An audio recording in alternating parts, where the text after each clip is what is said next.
Tous les soirs, on rentre dans les coulisses du biz pour comprendre comment les décisions importantes sont prises avec nos communicants, nos spécialistes des marques. Et avec nous ce soir, Jérôme Valu, associé chez ICP Consulting. Bonsoir. Bonsoir. Et Denis Gancel, bonsoir. Vous êtes président de l'agence W et enseignant à Sciences Po. Bonsoir, On commence tout de suite, messieurs, avec cette année noire pour Free. L'opérateur a perdu 350 000 abonnés en 2018, passant sous la barre des 20 millions, une première dans l'histoire du groupe. Le cours de bourse est divisé par 2 en un an. Free, rattrapé par la guerre des prix, est attaqué sur son propre terrain avec des offres toujours plus agressives de ses concurrents. Jérôme Valu, est-ce qu'on peut dire que c'est le syndrome de l'arroseur arrosé ? Alors moi, je suis assez dubitatif sur ce qui est en train de se passer autour de Free parce que j'ai l'impression que Free est en train de changer de stratégie. J'ai l'impression, quand on voit la très belle box Delta avec dedans une enceinte de Vialet, etc. Je pense que j'ai l'impression qu'il est en train de virer vers le haut de gamme. Le haut de gamme. C'est-à-dire que c'était un produit geek. Moi, j'ai été client de Free au moment des premières Freebox, c'était absolument incroyable. On avait tout ce dont on rêvait de ça. Et là, j'ai l'impression qu'ils sont en train de tourner toute l'offre qu'ils sont en train de faire autour de la plateforme de la maison, le fait de pouvoir brancher des caméras, de brancher, etc. J'ai l'impression qu'ils sont en train de virer. Et c'est ce virage qui est compliqué. Je l'interprète comme ça. Mais la réalité, c'est que si les clients s'en vont, c'est que le service qu'on attend d'un opérateur, en particulier mobile, il n'existe pas. Aujourd'hui, la connexion en province, vous l'avez plus difficilement sur Free que sur Orange ou que sur d'autres opérateurs. Denis Gancel, est-ce que ça veut dire que le modèle low cost n'est plus payant aujourd'hui ? Oui, c'est ça, c'est la bonne question, effectivement, pour associer à ce que dit Jérôme. Free est né d'une stratégie guerrière, il n'y a pas très longtemps, il y a 7 ans. Donc Free a cassé les prix. Ça a entraîné un quasi-chaos tous les opérateurs. On a oublié ce qui s'est passé à ce moment-là. On a dit, il y en a un ou deux qui vont aller au tapis à cause de cette stratégie. Vous vous souvenez qu'il y a eu une stratégie, une contre-offensive institutionnelle et capitalistique, qui est d'ailleurs encore en cours, en disant qu'il va falloir consolider le secteur. Ça n'a pas encore été le cas. Et puis il y a surtout eu, et c'est ça qui est intéressant, c'est le temps 2, une réaction de tous les opérateurs qui se sont remis en cause, ont baissé leurs coûts, ont eu une stratégie d'innovation extrêmement agressive, avec de nouvelles boxes, avec des stratégies de service. Ça, c'est intéressant. Il faut retenir cette leçon. Lorsqu'on est attaqué furieusement sur un domaine, la vérité est toujours autour du service et autour du produit. C'est ce qu'ont su faire les autres opérateurs. Maintenant, on est à l'acte 3. C'est-à-dire que, je vous donne un chiffre, Free a quitté le top 50 des entreprises préférées des Français. C'est un symptôme. Ça signifie que Free, qui était une marque extrêmement populaire, ne l'est plus. Et là, qu'est-ce qui se passe ? D'abord, on pourrait le regretter. Au moment des Gilets jaunes, à l'époque des Gilets jaunes, on pourrait se dire, mais finalement, Free avait raison. Il y a besoin d'un opérateur populaire, sous réserve que ça fonctionne. Et je partage ce que dit Jérôme. Ce qui est intéressant, c'est que Free est en train de changer de stratégie et il n'est pas sûr que ça fonctionne. Peut-être ça va fonctionner. Et il ne faut pas s'inquiéter du fait qu'il y ait moins de clients chez Free, car c'est sa stratégie. Sa stratégie, c'est quoi ? C'est de troquer le volume par la marge. Donc j'ai moins de clients, mais je vais avoir plus de marge. Et donc je vais faire des produits plus sophistiqués, je vais chercher de nouvelles terres de conquête, notamment en Italie. Je vais m'orienter vers le B2B parce que c'est à plus fort rendement et c'est moins cher d'accès. On peut un peu le regretter par rapport à l'ADN. Et la question, j'en termine, c'est est-ce qu'une marque a raison quand elle quitte son ADN de départ ? Et c'est ça la question. Oui. Jérôme Valu, le prix, c'est plus un facteur de fidélité aujourd'hui ? Ça reste bien évidemment un élément, mais s'il n'y a pas la connexion derrière, parce que c'est ça le sujet aujourd'hui. Et Free est attaqué sur le mobile, et sans doute comme il y a un combo mobile fixe, c'est les clients mobiles qui finalement s'en vont. Mais ce qu'il faut regarder, il y a un chiffre très intéressant, c'est le taux de connexion, enfin le nombre de connexions des nouveaux abonnés Free à la fibre. Et aujourd'hui, c'est le deuxième, juste derrière Orange. Oui. Et donc, il y a quelque chose quand même que je pense qu'il y a un vrai changement de stratégie. Je pense qu'ils savent ce qui est en train de se passer et ils acceptent cette perte d'un certain nombre de clients. Je pense que l'interprétation de la bourse est toujours la même, un peu rapide, et qu'il faut regarder cette stratégie autrement. Alors, effectivement, on peut se poser la question de savoir s'il y a la place pour une plateforme qui serait capable, au-delà de gérer la connexion, capable de gérer l'ensemble de l'Internet des objets de la maison, On a bien vu que Google est positionné sur le sujet, que Amazon est positionné sur le sujet. On a peut-être besoin d'un champion français sur ce sujet-là.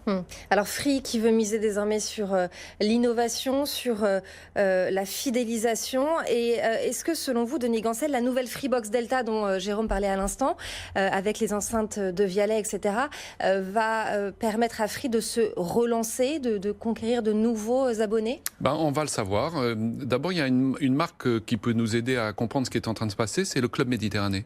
Le Club Méditerranée a eu exactement une stratégie née dans le populaire, née avec une entrée assez low cost, et puis petit à petit avec une montée au gamme. La question que vous posez, c'est est-ce que les clients suivent? J'allais dire pas les clients historiques, ce sont d'autres clients. Et c'est ça que fait Paris, que fait comme Paris Free. C'est qu'en fait, il y a un mot qui est très populaire dans les telcos, c'est la migration. En fait, la migration ne compte pas simplement d'un abonnement à un autre, c'est la migration d'un certain type de client à un autre type de client. Et il est clair que le client de Delta ne sera pas le client d'origine et le client historique de Free. Ça coûte beaucoup plus cher. La box Delta avec l'enceinte, ça coûte beaucoup plus cher. Mais effectivement, on va chercher des clients qui sont à la recherche d'une nouvelle expérience et d'une marque de confiance. Et comme je pense que dans l'ADN, il y a une chose qui ne changera pas chez Free, c'est son côté geek. Et effectivement, c'est un produit haut de gamme, mais c'est un produit haut de gamme geek. Et ça restera un produit haut de gamme. Et c'est vrai qu'on voit que tous les branchements qui se font aujourd'hui sont d'une simplicité absolument incroyable sur ce produit. Denis Gancel, un dernier mot ? Rapidement, on peut dire aussi que les opérateurs là historiques attendent Free au coin du tournant. Évidemment, c'est-à-dire qu'on ne va pas leur faire deux fois le coup. Et eux sont très installés, je pense en particulier à Orange ou à Bouygues, qui ont des services extrêmement bien notés, qui ont déjà des box qui sont extrêmement installés.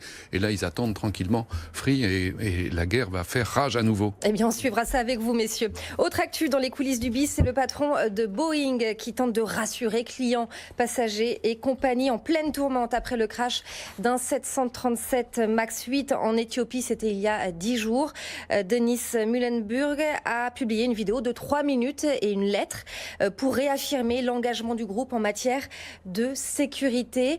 Jérôme Vallu, est-ce que ça suffit pour rassurer, pour reconstruire la confiance ? Ça va être complet. Non, ce qui se passe, c'est que finalement tout sort maintenant. C'est-à-dire qu'au-delà des deux crashs, on s'aperçoit que la vitesse des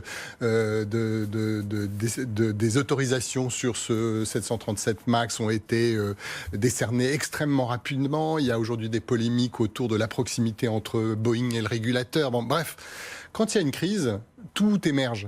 Et la caisse de résonance autour du sujet de Boeing n'est pas prête de s'arrêter pour le moment. Donc le vrai sujet, c'est comment on gère une crise de cette ampleur.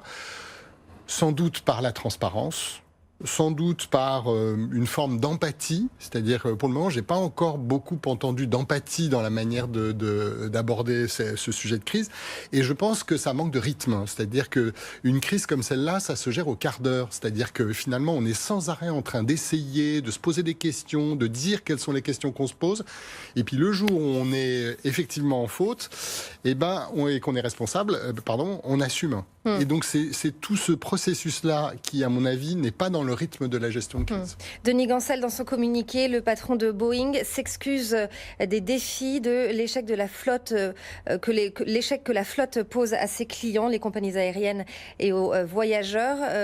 Quel impact sur la marque Boeing aujourd'hui ? L'impact, il est considérable. Il est considérable, mais au-delà de ça, ce qui est intéressant, c'est que stratégiquement, Boeing est pris à contre-pied. Boeing est pris à contre-pied depuis le début. Pourquoi est-ce que ce Boeing 737 MAX a été lancé ? Lorsque le programme a été lancé, Airbus Neo était à 1200 commandes d'avance. Quand on est leader et qu'on a un challenger qui en fait passe devant vous, vous devenez challenger et vous n'avez pas les bons réflexes. Et donc certains disent que cet avion il a été conçu dans l'urgence, sans doute avec ce fameux logiciel le MCAS, qui est quand même un logiciel qui tue aujourd'hui. Dans les deux cas, c'est lui qui est mis en cause. Ouais. C'est un cas de crise que l'on n'a jamais connu. On connaît les dysfonctionnements de voitures, on connaît les problèmes de santé sanitaire dans l'alimentaire, mais un logiciel qui tue des passagers, c'est extrêmement grave. Et que moi, j'ai vu cette vidéo, elle est extrêmement mainstream, comme disent les Américains, sur le plan de la repentance corporate bienvenue, mais elle ne dit rien, pour une raison très simple, c'est qu'il ne sait rien, ce pauvre président. Il ne sait rien parce que on a un peu l'impression qu'il y a des ingénieurs qui ont conçu quelque chose et qu'on a perdu les clés du camion. Ils ont perdu les clés du camion et il est incapable de dire, écoutez, d'ici une semaine, 2 semaines, on aura la réponse. Et Jérôme a tout à fait raison. C'est-à-dire que dans une crise, les clés de la crise, c'est évidemment la présence, évidemment l'empathie, mais il faut prendre des décisions rapides et montrer l'énergie que l'on a pour apporter des solutions, et des solutions concrètes, parce que là, on est en train de parler de vie humaine. Ouais. Et là, c'est pas ce qu'il a fait manifestement. Jérôme Vallu, quelle stratégie mettre en place aujourd'hui pour Boeing au niveau de la communication de crise? Dans la communication de crise, aujourd'hui, la parole est entre les mains d'un certain nombre de gens qui ne devraient pas l'avoir. En particulier, on voit tous les pilotes qui sont en train de dire « Oui, mais nous, justement, ça fait longtemps qu'on dit que ce logiciel est compliqué, que finalement, on nous l'a imposé sans nous demander l'autorisation, qu'on le subit plutôt qu'autre chose. » Ça veut dire que Boeing doit reprendre la main ? Doit installer une conversation intelligente entre tous les acteurs. Et il y va de la réputation. La réputation, c'est ce que vous subissez. Pour le moment, ils n'ont plus aucune influence. Et là, avec cette vidéo, ça suffit pas ? Ah ben non. Bon, ça, clairement, ça suffit pas. Moi, je me souviens de la crise d'Elgin quand c'était, je ne sais, oui, c'était Total avec la crise d'Elgin. C'était cette fuite de gaz en mer du Nord. Il y avait une vidéo tous les quarts d'heure qui disait alors on a essayé avec un boulon de 14, on n'y est pas arrivé, mais là on va essayer avec un boulon de 15 et on pense que c'est la bonne solution. Bref, il y a un rythme dans la gestion de cette crise qu'on ne sent pas du tout chez Boeing. Dans cette gestion-là. Merci beaucoup à tous les deux. Jérôme Vallu, associé chez ICP Consulting, et Denis Gancel, président de l'agence W et enseignant à Sciences Po. Tout de suite, After Business continue et on part à l'étranger.